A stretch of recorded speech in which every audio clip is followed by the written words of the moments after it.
They said the war is over. The hostages are coming home. People are dancing in the streets, saying peace has finally come.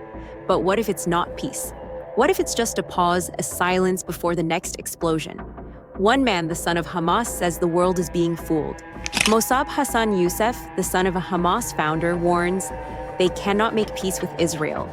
And this time, he's not speaking as a politician. He's speaking as someone who grew up inside the storm.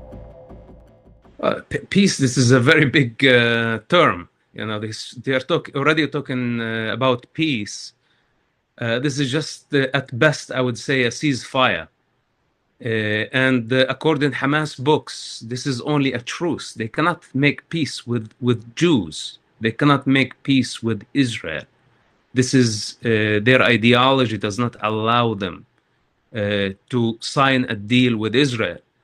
If Hamas ideology agreed to making peace with Israel, there would be peace long time ago. This is the main obstacle. He says what many fear to admit, that peace cannot grow where the roots forbid it. You can plant flowers in concrete, but they'll never take root.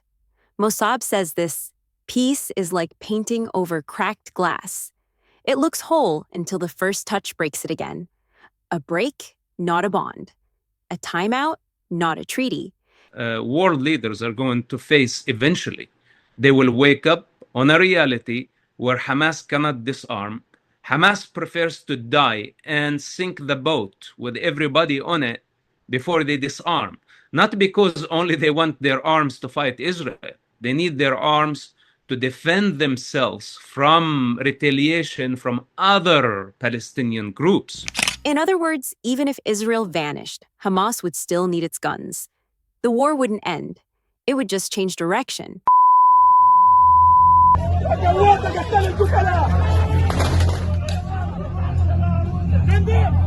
So I don't expect from Hamas to just drop their guns where other Palestinians are going to kill them.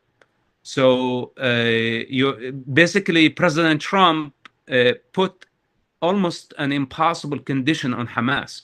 So what's the alternative if Hamas does not meet with these conditions? Then there is another obstacle, the rubble of Gaza. In order to remove this, and I spoke to experts, it would take from 5 to 10 years to just remove the rubble, and there is no place to take it anyway.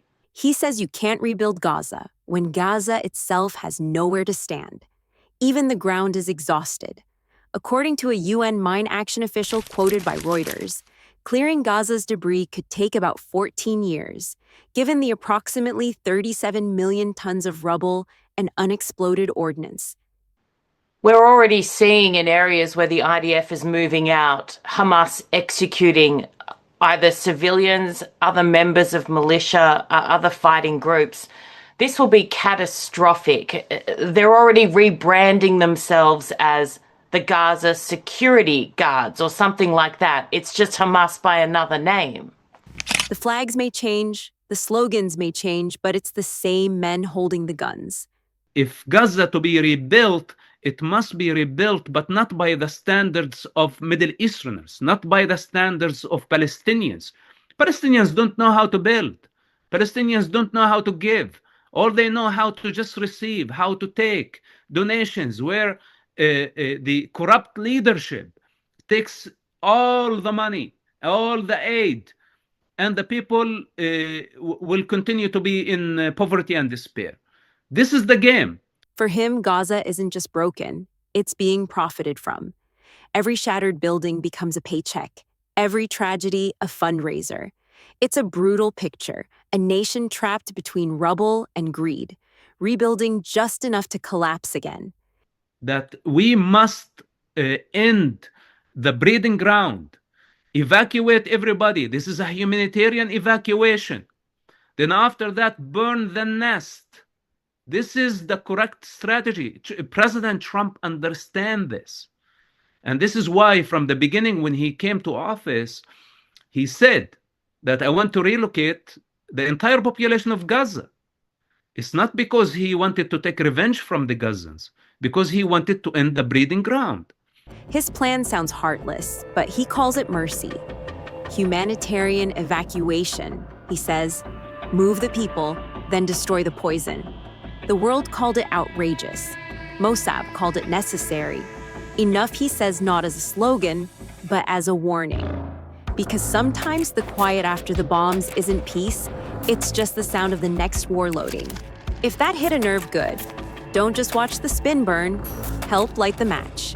Hit subscribe, drop your take below, and keep truth louder than their narrative.